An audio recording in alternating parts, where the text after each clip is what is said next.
Hello everyone, welcome back in a big data analytics course. And in this course आज हमारा topic है HDFS। इन अ last video हमने discuss किया था Hadoop. Hadoop का ही एक फ्रेमवर्क है, हडूप डिस्ट्रीब्यूटेड फाइल सिस्टम। नाम से पता चल रहा है फाइल सिस्टम जो डिस्ट्रीब्यूटेड किए हैं अलग अलग क्लस्टर्स के अंदर, अलग अलग ग्रुप्स के अंदर, उनका कैसे मैनेज हो रहा है, उन्हें कैसे स्टोर किया जा रहा है, कैसे एनालाइज किया जा रहा है, वो HDFS के थ्रू किया जा रहा है। देखो, अगर ये फ्रेमवर्क नहीं होगा तो हडूप इम्पॉसिबल है सोचना, क्योंकि हडूप का जो भी इकोसिस्टम है पूरे हडूप का, हडूप क्या है? हडूप एक बिग डेटा एनालिटिक्स टूल है जिसके थ्रू अपन किसी भी डेटा को एनालाइज कर पा रहे हैं, उसको स्टोर कर पा रहे हैं। ठीक है, अब उनको स्टोर कहाँ कर रहे हैं? अपन स्टोर कर रहे हैं हडूप डिस्ट्रीब्यूटेड फाइल सिस्टम के अंदर, और ये बहुत मेजर रोल प्ले कर रहा है, एग्जाम पॉइंट ऑफ व्यू से भी बहुत इंपॉर्टेंट है।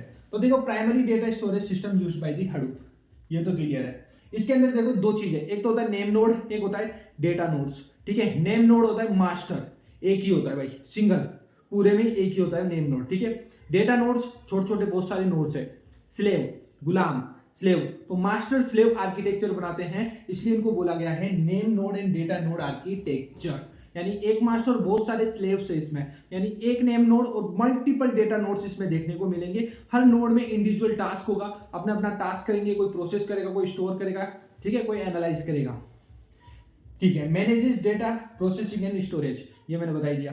गोल्स क्या हमारे? एक तो फॉल्ट डिटेक्शन, कोई भी एरर आ रही है बीच में, क्योंकि लार्ज नंबर ऑफ क्लस्टर्स होंगे तो पॉसिबिलिटी है कि एरर्स आने की, फॉल्ट आने की कोई ना कोई, तो फॉल्ट डिटेक्शन एंड रिकवरी होनी चाहिए यूजिंग HDFS हडूप के अंदर।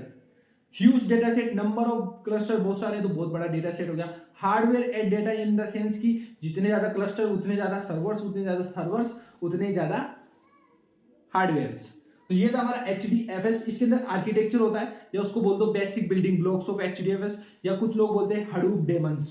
तीनों एक ही चीज है, समझाता हूं, बड़े ध्यान से समझना, बहुत इंपॉर्टेंट है। So these are the building blocks of Hadoop, या HDFS का आर्किटेक्चर, या हडूप डेमन्स के नाम से इन्हें जाना जाता है।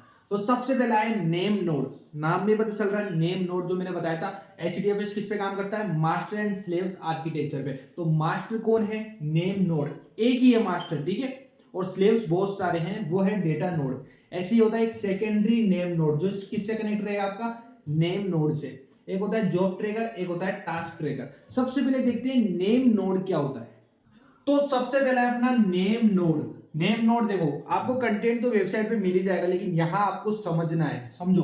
सबसे पहले नेम नोड मैंने बताया था मास्टर ऑफ दी HDFS, एक ही है, सिंगल है, मास्टर है, सब पे कंट्रोल करता है, डेटा नोड्स को क्या करता है? मैनेज करवाता है। ठीक है, खुद काम नहीं करता है, सो इसलिए it directs data nodes to perform low level input output task. यानी कि डेटा नोड्स को बताता है कि तुम्हें टास्क परफॉर्म करने हैं। किस टाइप के टास्क? लो लेवल के इनपुट आउटपुट टास्क आपको परफॉर्म करने हैं। किनको? डेटा नोड्स को। ये कौन बोल रहा है? नेम नोड बोल रहा है डेटा नोड्स को। इस तरह से कम्युनिकेट हो रहा है। Second, it keeps track of how your files are broken down into the file blocks. यानी कि कैसे आपकी फाइल्स को स्प्लिट किया जाएगा, किस तरह अलग अलग सेगमेंट में बांटा जाएगा, तोड़ा जाएगा उसमें, जिसके अंदर जो भी आपके फाइल ब्लॉक्स छोटे छोटे बन गए हैं, उनको भी क्या करेंगे? छोटे छोटे नोड्स में स्टोर कर देंगे। लाइक सपोज कोई एक फाइल नोड था, वो छोटे छोटे हो गए, अब उन छोटे छोटे को भी ईच नोड के अंदर स्टोर कर देते हैं, इसलिए विच नोड्स स्टोर दोस ब्लॉक्स, उनको भी नोड्स में स्टोर कर दिया जाता है।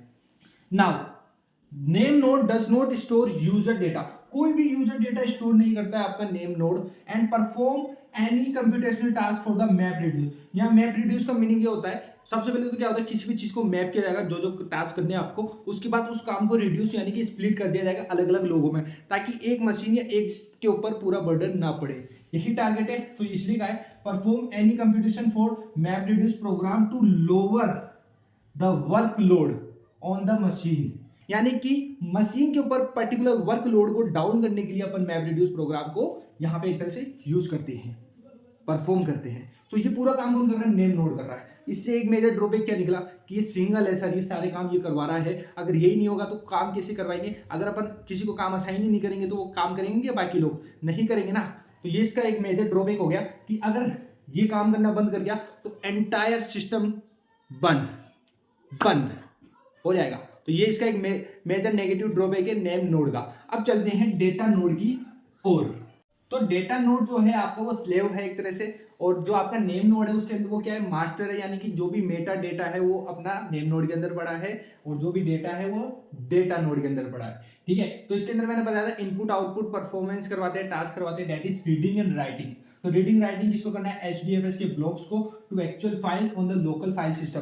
लोकल फाइल सिस्टम पे रीडिंग राइटिंग के ऑपरेशन परफॉर्म कर सकते हैं। अब अपन क्या है, जब भी रीडिंग और राइटिंग के ऑपरेशन परफॉर्म करते हैं तो जो फाइल होती है वो ब्लॉक्स में डिवाइड हो जाती है। ठीक है, into broken into the blocks. And जब आपका नेम नोड क्या है, वो क्लाइंट को बताएगा कि जो आपकी फाइल्स पर्टिकुलर ब्लॉक्स में डिवाइड हुई है उनको भी एक नोड मिला है, तो वो नोड डायरेक्ट कम्युनिकेट कर सकता है क्लाइंट से। क्योंकि नेम नोड क्या होगा, वो क्लाइंट को बता देगा कि कौन सा ब्लॉक कौन से डेटा नोड ने लिया है। ठीक है, रिसाइडिंग, तो वो अपन को पता चल जाएगा। इससे क्या होगा, क्लाइंट डायरेक्टली कम्युनिकेट कर पाएगा डेटा नोड से, एक तरह से जो आपके कहां पर है, लोकल फाइल्स के अंदर है। ठीक है, अब हो सकता है कि सपोज करो वो डेटा नोड कई बार काम ना करे, तो ये डेटा नोड क्या करते हैं, दूसरे अदर डेटा नोड से कम्युनिकेट करते हैं एंड उसका क्या करते हैं, रेप्लिकेट कर देते हैं, यानी एक तरह से कॉपी बना देते हैं उसकी फॉर रिडंडेंसी के चक्कर में। तो एक साथ कई बार आपको 3-3 4-4 बार वो चीजें देखने को मिलेगी। तो सपोज करो एक डेटा नोड बंद हो गया, तो क्लाइंट कम्युनिकेट करने आएगा तो नेम नोड के पास ये डिटेल तो जाएगी कि ये पर्टिकुलर डेटा नोड बंद हो गया, तो वो दूसरे वाले डेटा नोड से उठा के वो चीज उसको दे देगा। तो इस तरह से काम तो चलता रहेगा ना, इसलिए क्या करता है, अपने डेटा को क्या कर देता है, रेप्लिकेट कर देता है, यानी एक तरह से कॉपी बना देता है एक्स्ट्रा उसकी। इसको एग्जांपल से समझते हैं अपन। अब देखो ये बहुत बढ़िया एग्जांपल है जिसमें ये तो है आपका नेम नोड और ये है डेटा नोड, ये आपस में इंटरेक्ट कर रहे हैं। तो समझो आपका मेटा डेटा रखता है नेम नोड, तो जिसके अंदर क्या होगा, यूजर है सपोज करो साहिल, जिसके पास डेटा 1 है, जिसके पास 3 ब्लॉक है 1 2 3। इसी प्रकार एक यूजर है सब्सक्राइबर लाइक यू, एंड जिसके पास डेटा 2 है, जिसके पास ब्लॉक है 4 एंड 5। अब मैंने जो बताया था यहाँ पे लाइन कि डेटा नोड में communicate with other data nodes to replicate its data block for redundancy. तो ये क्या करता है, हर ब्लॉक का 3 और इन्होंने क्या कर दिए, रेप्लिकेट कर दिए, एक तरह से कॉपी बना दी। लाइक 5 इधर भी है, इधर भी है, इधर भी है, 2 इधर भी है, इधर भी है, इधर भी है, 1 इधर है, इधर है, इधर है, 4 इधर है, इधर है और इधर है, 3 3 3। तो हर का 3 बार हो गया है। So now let's suppose client अब कम्युनिकेट करेगा, सपोज करो ये वाला डेटा नोड बंद हो गया, तो बाकी 2 से तो कॉन्टेक्ट कर पाएगा ना। सपोज करो उसको 5 नंबर का चाहिए ब्लॉक नंबर 5 चाहिए, और ये वाला बंद हो गया, क्रैश हो गया, ये क्रैश हो गया, तो वो यहाँ से भी ले सकता है, यहाँ से भी ले सकता है। कोई रुकावट आई क्या, कहीं रुके क्या, नहीं। और इसकी डिटेल किसके पास चल गई, नेम नोड के पास चल गई। ठीक है, नेम नोड के पास डिटेल है, आपस में इंटरेक्ट हो गए, बाकी तीनों में से किसी चीज में से भी वो क्या करेगा, 5 नंबर का ब्लॉक उठा लेगा जिसमें भी अवेलेबल होगा। अब चलते हैं सेकेंडरी नेम नोड की। और अब अगर वीडियो पसंद आ रही है तो लाइक जरूर करो और चैनल को सब्सक्राइब कर लो। अब देखते हैं अपना सेकेंडरी नेम नोड। नाम से पता चल रहा है एक नेम नोड है, उसके नीचे एक और है सेकेंडरी नेम नोड। क्या कर रहा है, देखो ये एक तरह से असिस्टेंट है, assistant for monitoring of what, state of the cluster HDFS की जो क्लस्टर है उसकी स्टेट को पता करने के लिए अपन सेकेंडरी नेम नोड को यूज कर रहे हैं, इतना समझो बस। और हर क्लस्टर के अंदर क्या होता है, एक सेकेंडरी नेम नोड होता ही होता है। In each cluster, each block में नहीं, ईच नेम नोड में नहीं, ईच क्लस्टर के अंदर। देखो ये डायरेक्टली क्या होता है, क्लस्टर से क्या होता है, कोई भी डेटा को ना रिसीव करता है ना उनको रिकॉर्ड करता है। जो भी रियल लाइफ में कोई भी HDFS में चेंजेस होगी फाइल्स के लेन देन में, ये रिसीव नहीं करता है, बल्कि ये क्या करता है, नेम नोड से क्या करता है, स्नैपशॉट मंगाता है कोई भी अपडेट या चेंजेस होने पर। तो ये क्या करता है, it takes snapshot of HDFS meta data at intervals defined by the cluster configuration.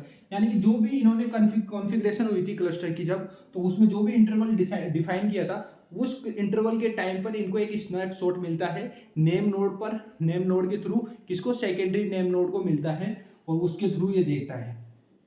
ये कर रहा है बस सेकेंडरी नेम नोड।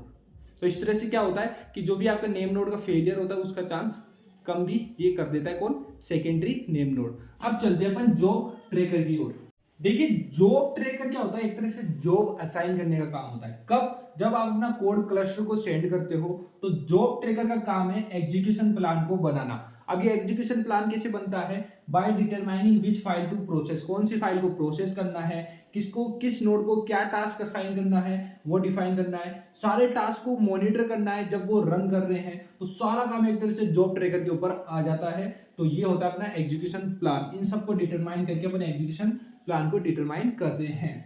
और सपोज करो बाय चांस कोई टास्क फेल हो जाए तो क्या होगा, तो आपका जॉब ट्रैकर इतना काबिल है भैया कि ये नए टास्क को दोबारा रीलॉन्च कर देगा और ट्राई करता है कि वो डिफरेंट नोड पर करो, इस बार उसी नोड पे नहीं किसी दूसरे पे करो। ये भी फैसिलिटी दे रहा है आपका job tracker. And typically run on the server, basically कहाँ पे रन होता है, ये सर्वर के ऊपर होता है, on the master node of the cluster, और एक क्लस्टर में एक ही जॉब ट्रैकर होता है। अब चलते हैं फाइनल टास्क ट्रैकर की ओर। अब देखो टास्क ट्रैकर, तो जॉब ट्रैकर क्या कर रहा था, मास्टर नोड था, एक तरह से मास्टर नोड के ऊपर था, तो जिसमें क्या हो रहा था, एग्जीक्यूशन प्लान तो बना रहा था लेकिन ओवरऑल टास्क के ऊपर बना रहा था, इंडिविजुअल टास्क के ऊपर नहीं बना रहा था, स्लेव नोड पे नहीं बना रहा था। तो वो कौन करेगा, वो करेगा अपना task tracker. Task tracker managers the execution of individual task on the each slave node. Her slave node पर हर टास्क को इंडिविजुअली कौन एग्जीक्यूट करवाएगा, टास्क ट्रैकर करवाएगा।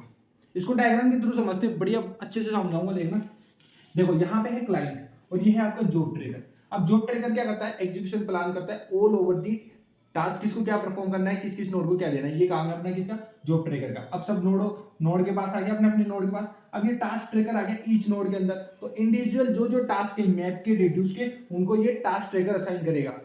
ठीक है, ऐसे ये टास्क ट्रैकर, ऐसे ये टास्क ट्रैकर डिफाइन करेगा। अब समहाउ समझो कि जॉब ट्रैकर के पास टास्क ट्रैकर के थ्रू कोई रेस्पॉन्स नहीं आता, जिसे ये बोलते हैं हार्ट बीट। अगर हार्ट बीट जॉब ट्रैकर तक टास्क ट्रैकर की नहीं पहुंचती है कुछ एक स्पेसिफिक टाइम के बाद, तो क्या होता है कि जॉब ट्रैकर अज्यूम कर लेगा कि टास्क ट्रैकर क्रैश हो चुका है। अगर क्रैश हो चुका है तो वो किसी अनोदर नोड को वो टास्क परफॉर्म करवाएगा, अनोदर नोड से इन दैट पर्टिकुलर क्लस्टर। ये चीज समझो, तो ये क्रैश हुआ तो इसको असाइन कर देगा, ये क्रैश हुआ तो इसको असाइन कर देगा, एंड सो ऑन चलता रहेगा। तो ये थी job tracker and task tracker के बीच में कम्युनिकेशन, किस तरह से आपस में इंटरेक्ट हो रहे हैं। अब एक और डायग्राम देखो, तो हमने जो all over name node, data node, secondary name node, job tracker, task tracker पढ़ा, उसको इससे समझो। देखो ये आपका आगे सेकेंडरी नेम नोड जो असिस्टेंट की तरह काम करता है और किसके स्नैपशॉट लेता है, नेम नोड के। तो यहाँ से कनेक्ट हुआ, इसके साथ कौन जुड़ा हुआ है, जॉब ट्रैकर, जो ऑल एग्जीक्यूशन प्लान के लिए मदद करेगा नेम नोड को। नेम नोड में मास्टर डेटा है, मेटा डेटा है सारा।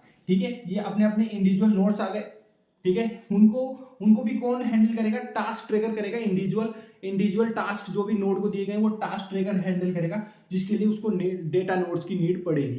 तो ये डेटा नोड्स आपस में किससे कनेक्ट हो रहे हैं, टास्क ट्रैकर से, और ये किससे कनेक्ट हो रहे हैं, नेम नोड और जॉब ट्रैकर से। तो this is how we can see the topology of a Hadoop cluster. ठीक है, ये था अपना आर्किटेक्चर। अगर पसंद आया गाइस तो लाइक कर दो यार, बड़ी मेहनत से समझाने की कोशिश किया, अगर समझ में आया तभी लाइक करना। ठीक है, सो फिलहाल वीडियो में इतना ही, hope so you guys loved it. Playlist को दोस्तों के साथ जरूर शेयर करो, वीडियो को शेयर करो, दोस्तों को बताओ, एंड इसी तरह सपोर्ट करते रहिए। मिलते हैं नेक्स्ट वीडियो के साथ में। जय हिंद, जय भारत।